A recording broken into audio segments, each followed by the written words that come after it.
झोपड़पट्टी बनाकर रहने वालों की कोई इज्जत नहीं होती।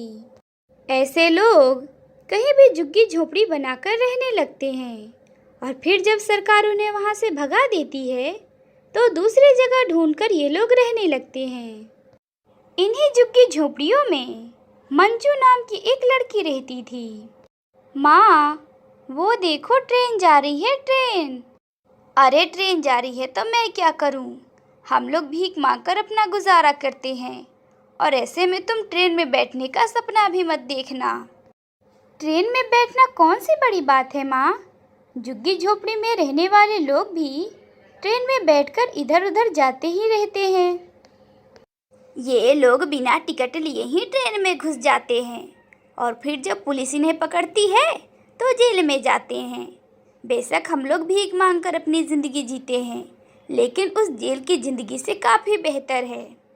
उन लोगों ने जहाँ पर अपनी झुग्गी झोपड़ी बनाई थी वहीं से ट्रेन भी जाती थी और सुबह सुबह वो लोग शौच करने के लिए उस रेल की पटरी पर भी जाते थे। वहीं दूसरी तरफ वहाँ से थोड़ी दूर पर कुछ झुग्गी झोपड़ी और भी बनी थी और उसमें मंटू नाम का एक लड़का रहता था। पप्पा, मैं आज तुमसे एक बात कहना चाहता हूँ। अरे क्या कहना चाहते हो बेटा? यही ना कि आज तुम्हें भीख में कुछ नहीं मिला। अरे नहीं नहीं पप्पा, ऐसी कोई बात नहीं है, बल्कि मैंने तो भीख मांग मांग कर थोड़े से पैसे जमा कर लिए हैं। मैं तो ये कह रहा हूँ कि तुम मेरी शादी काहे नहीं कर देते? अरे बेटा, शादी वादी करके कोनो फायदा है? जो भी थोड़े बहुत पैसे तुमने जमा किए हैं वो भी खर्च हो जाएंगे। मंटू को शादी करने की बहुत जल्दबाजी थी। उसे शादी के कीड़े हर वक्त काटते रहते थे।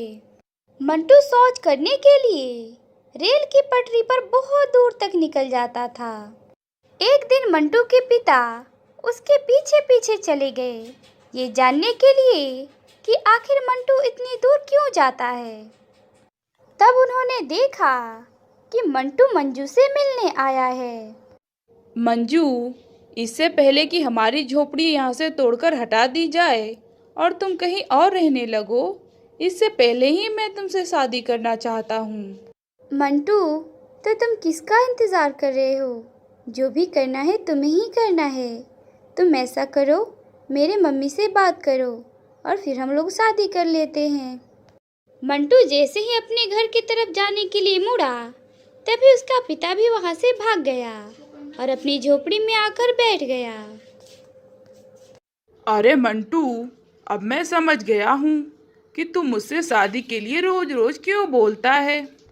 तू इतनी दूर शौच करने के लिए नहीं, बल्कि अपनी बीबी से मिलने के लिए जाता है कि नहीं? अरे हाँ हाँ पप्पा, लेकिन तुम्हें कैसे पता चला? तुम तो बिल्कुल अंतर्यामी निकले। खैर चलो पप्पा, जब तुम्हें पता चल ही गया है तो चलो मैं तुम्हें मंजू के परिवार से मिला देता हूँ और फिर तुम मेरी शादी की बात उससे तय कर देना। अरे मंटू बेटा, शादी में बहुत पैसा खर्चा होत है और तू जिस लड़की से शादी करना चाहता है वो लोग भी भिखारी हैं, तो बता भला कैसे शादी होगी? पप्पा, वैसे ही जैसे आपने की थी। शादी के समय आप भी कहीं के महाराजा नहीं थे। वैसे आप ज़्यादा टेंशन ना लो, हम शादी में ज़्यादा खर्चा नहीं करेंगे। बाप बेटा बात कर रहे थे, तभी बारिश शुरू हो गई और उनकी झोपड़ी से पानी टपकने लगा। वैसे बेटा, देखो तो हमारी झोपड़ी से पानी टपक रहा है। ऐसे में बताओ भला कैसे तुम अपनी बीबी को रखोगे? अरे क्या पप्पा, तुम बहुत सवाल जवाब करते हो। चलो जल्दी से मंजू के घर चलो और मेरी शादी की बात करो। मंटू बारिश में ही अपने पिता को लेकर मंजू के घर गया और वहां उन दोनों की शादी तय हो गई। अगले दिन दोनों ने मंदिर में शादी कर ली। देखो मंजू, आज हम दोनों की सुहाग रात है और तुम ऐसे शर्माओगी तो बताओ भला कैसे क्या होगा? अरे मेरे प्यारे पति देव जी, शर्म तो हर लड़की का गहना होता है और जरा एक बार बाहर तो देखो, कितनी झमाझम बारिश हो रही है और तुम्हारी झोपड़ी से तो पानी भी टपक रहा है। ऐसे में भला कैसे सुहाग रात मनाएंगे? बरसात का मौसम था, इसलिए हर रोज झमाझम की बारिश होती थी। बारिश इतनी तेज हुई कि सभी के झुग्गी झोपड़ी में पानी भर गया।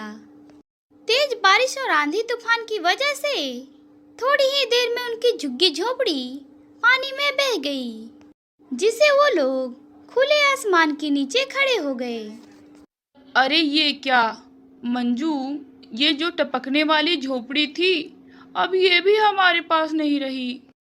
वैसे मेरे पप्पा दिखाई नहीं दे रहे, कहीं वो भी तो पानी में बह नहीं गए। तभी थोड़ी देर में मंटू के पिता उसके पास आए। अरे बेटा, अपनी झोपड़ी कहाँ है? अरे ससुर जी, अपनी झोपड़ी पानी में बह गई और हमारे पास ना तो कोई तिरपाल है और ना ही मजबूत कोई कपड़ा जिससे कि हम अपना झोपड़ी बना सकें। तभी मंटू के पिता की नजर ट्रेन के एक डिब्बे पे गई जो बहुत दिनों से बंद पड़ी थी। अरे बेटा, वो देखो ट्रेन का डब्बा, ये काफी दिनों से यहीं पर पड़ा है। चलो जल्दी से अपना सामान ले लो और हम लोग उसी में चलते हैं। कम से कम इस बारिश से तो राहत मिलेगी। हाँ ससुर जी, ये आपने बहुत सही कहा। बचपन में हम लोग इसी ट्रेन के डिब्बे में खेला करते थे और कभी कभी तो सो भी जाते थे। वो लोग उसी रात को उस ट्रेन के डिब्बे में चले गए जहाँ पर उन्हें थोड़ी सी राहत मिली, क्योंकि ट्रेन का डिब्बा पूरी तरह से लोहे का बना था, जिसमें पानी अंदर आने का कोई सवाल ही नहीं पैदा होता। अरे बेटा, तुम लोग अपना सामान तो ले आए हो ना? हाँ हाँ पप्पा, और तुम चिंता ना करो, हम लोग तुम्हारा सामान भी ले आए हैं। ठीक है बेटा, तुम दोनों आराम करो, तब तक मैं दूसरे डब्बे में जाता हूँ।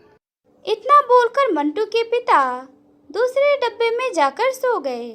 ऐसे ही रात को बारिश बंद नहीं हुई, लगातार अगली सुबह तक बारिश होती ही रही।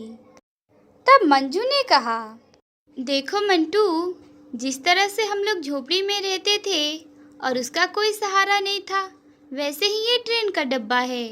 लेकिन जब तक हम लोग इसमें रह रहे हैं तब तक हम इसे बहुत ही अच्छे से सजा देते हैं। हाँ बेटा, ये तुमने बहुत सही कहा। कुत्ता भी जहाँ बैठता है वह जगह वह साफ कर देता है। अगर तुम इस ट्रेन के डब्बे को सजाना चाहती हो तो हम लोग तुम्हारी इस काम में मदद करेंगे। ऐसे ही झमाझम बारिश में भी उन तीनों ने उस ट्रेन के डिब्बे को इतने अच्छे से सजा दिया कि वो किसी आलीशान घर से कम नहीं लग रहा था। लेकिन वो लोग उस डिब्बे में हमेशा तो नहीं रह सकते थे, इसलिए मंजू ने कहा, हमने इस डब्बे को इतने अच्छे से सजा दिया है कि हमें अब रहने की कोई दिक्कत नहीं होगी। लेकिन हम इसमें हमेशा तो रह नहीं सकते, सरकार कभी ना कभी तो हमें यहाँ से भगा ही देगी। इसलिए मैं सोच रही हूँ कि हमें अब भीख मांगना बंद करना पड़ेगा। हम दोनों भीख मांगना छोड़कर मेहनत मजदूरी करते हैं, इससे थोड़े पैसे हो जाएंगे हमारे पास और फिर हम लोग अपना खुद का एक छोटा सा आशियाना बनाएंगे। वरना अगर ये सब काम करना बंद नहीं किया तो भला कब तक हम लोग भटकते रहेंगे। और खैर हमारा तो छोड़ो, ससुर जी का क्या होगा, वो बेचारे तो बूढ़े हैं, वो कब तक इधर उधर भटकते रहेंगे। मंजू की बात से उसका पूरा परिवार सहमत था और उन्होंने अपने पिता को भीख मांगने से मना कर दिया। लगातार वो लोग 6 महीने तक उसी ट्रेन के डिब्बे में रहे और रात दिन मेहनत मजदूरी करके उन्होंने थोड़ा सा पैसा जमा किया और उससे एक खेत की जमीन ले ली, क्योंकि खेत की जमीन काफी सस्ती थी। लेकिन अगले ही दिन सरकार के कुछ लोग वहां पर आए और उन्होंने उन सभी को वहां से भगा दिया। ऐसे में वो लोग फिर से एक बार सड़क पर आ गए। पप्पा, तुम चिंता मत करो, मंजू की वजह से हमारे पास वो खेत वाली जमीन है, हम लोग वहाँ पर ही अपना एक छोटा सा झोपड़ी बनाएंगे। मंटू ने अपने खेत वाली जमीन में एक छोटी सी झोपड़ी बना ली जहाँ पर वो लोग रहने लगे और ऐसे ही आगे कुछ दिन मेहनत करने के बाद उन्होंने अपने लिए एक छोटा सा पक्के का मकान बनवा लिया। अब उन्हें कोई भी परेशानी नहीं होती थी, क्योंकि वो उनका खुद का मकान था, जिसमें वो सभी खुशी खुशी रहने लगे।